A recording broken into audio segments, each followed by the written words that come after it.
সকাল 9টা থেকে রাত্রি 11টা অবধি প্রচারে থাকি। তো আজকে যাচ্ছিলাম, দাদা বললো দাদা আমার সেলুনটাতে আসুন।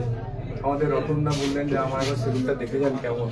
তাহলে এলাম যখন, তারা বলে একটু শেভ করে দিই, আমাদের চুল কাটা সম্ভব নয়, যে যেগুলো খুব বেড়ে গেছে একটু ট্রিম করে দিন, সেজন্য এখানে এলাম।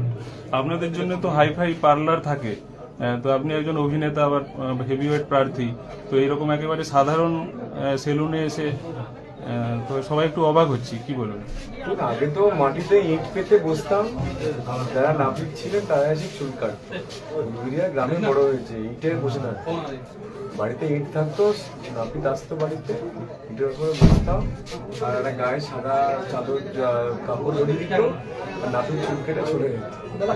আমার জীবনে কোনো হাইফাই বলে কিছু নেই। আমি সিনেমা যখন করেছি, আমার একটা ছেলে আছে যার নাম হলো আদিল। আমার মানে শেখ আদিল আমার গত ধরে নেওয়া হচ্ছে